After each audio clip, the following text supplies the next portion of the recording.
Yang sudah tertanam di masyarakat, image lebah itu menyengat, menakutkan. Dengan mendatangkan lebah tanpa sengat, image itu hilang gitu. Artinya memang lebah ini tidak menyengat gitu dan tidak berbahaya buat lingkungan.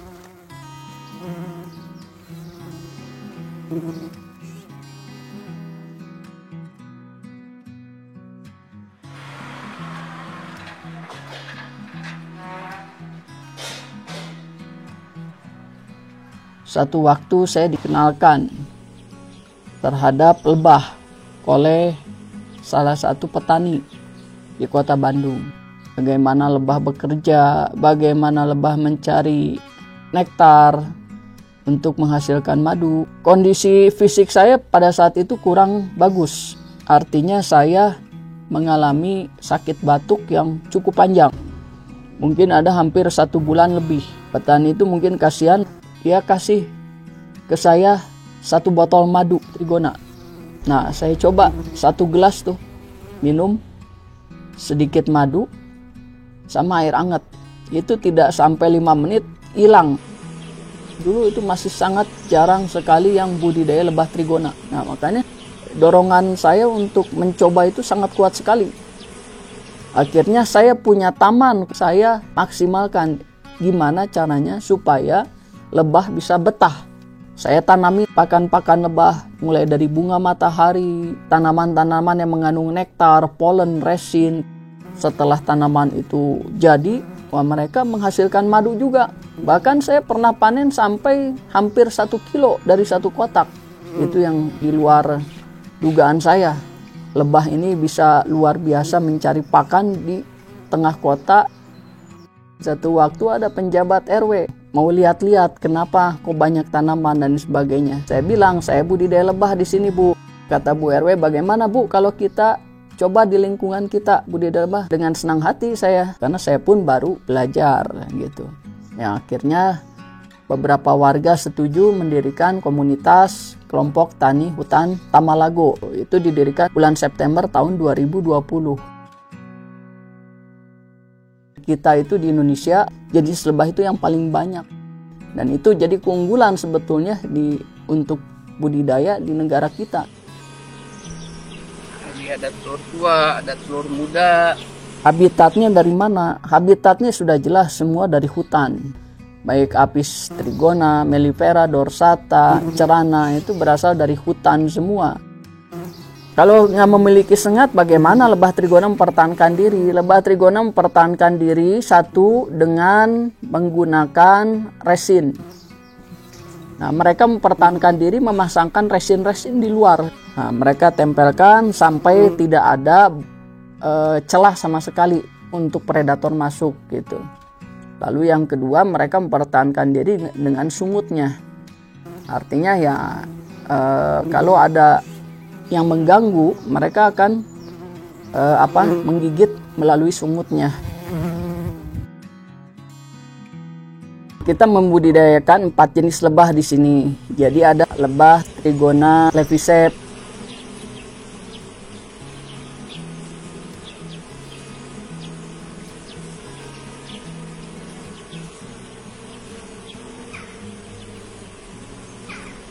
ada trigona biro,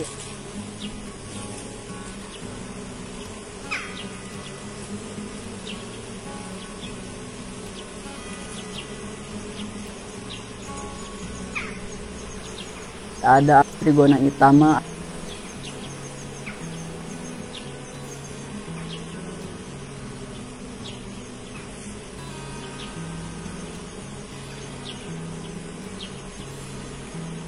ada trigona thoracea.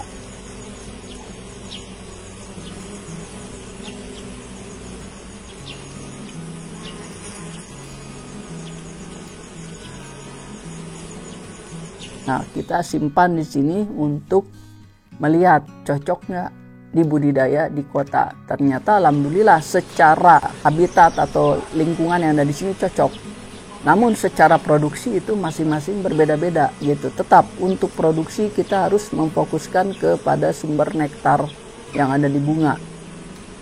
Tidak mesti di kota sebetulnya, di kebun, di kampung, di hutan, trigona bisa dibudidayakan gitu. Ya saya pikir penempatan ini adalah penempatan kotak di tempat yang bersih gitu, yang steril ya dari semut, hama, cicak ya. Yang kedua di tempat yang banyak vegetasinya. Kadang pembudidaya lebah itu mungkin tidak fokus terhadap pengontrolan. Yang mana kadang hama itu datang bisa sore atau malam hari. Seperti cicak juga ada kepik ya. Nah itu kekurangan kita itu adalah kurangnya pengontrolan terhadap koloni. Yang menyebabkan si predator senang datang.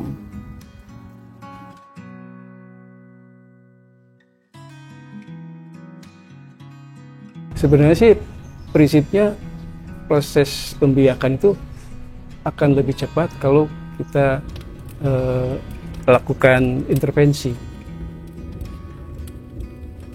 Tapi mungkin ya secara alami lebah sendiri memang sudah berbiak secara alami begitu ya.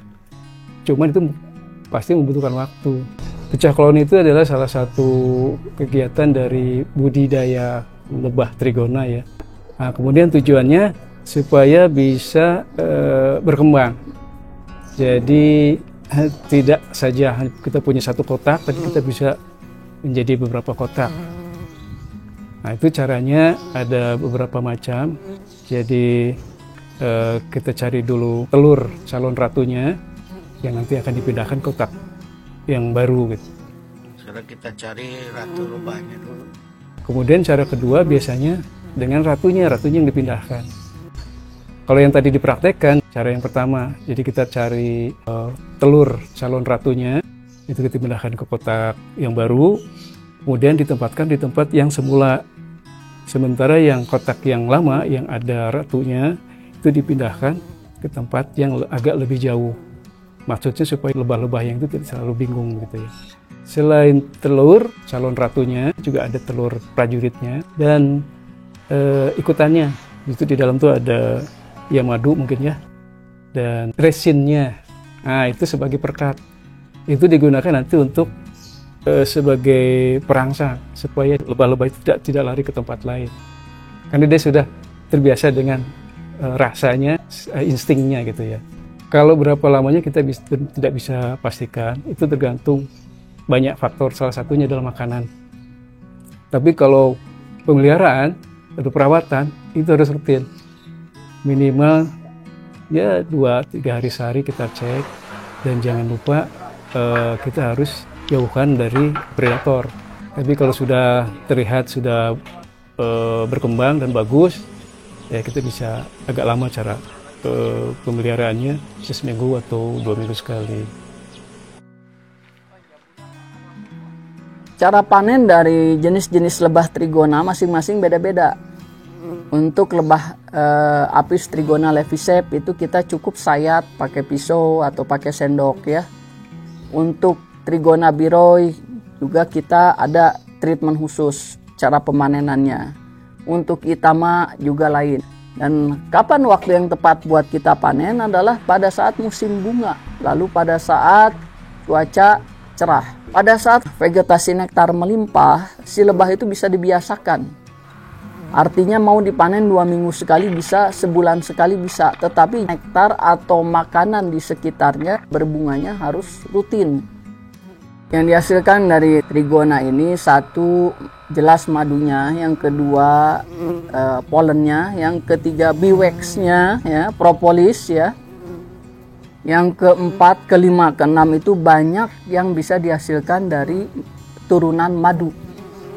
Artinya madu ini bisa dijadikan satu campuran obat herbal. Yang kedua bisa dijadikan sabun, bisa dijadikan sampo, bisa dijadikan salep lain sebagainya, banyak. Madu trigona itu mempunyai tingkat keasaman yang lebih dibanding madu jenis lain.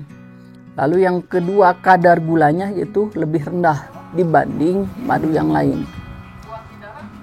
Walaupun madu semuanya juga sifatnya menyembuhkan, tetapi trigona sendiri itu yang saya rasakan efeknya pada saat kita minum madu ini luar biasa. Saat COVID lagi melanda di kita, satu lingkungan yang terkena COVID itu kita berikan madu trigona dicampur kelapa, diberikan lemon lagi sedikit. Itu hampir semua yang terkena COVID sembuh kembali dalam waktu beberapa hari gitu.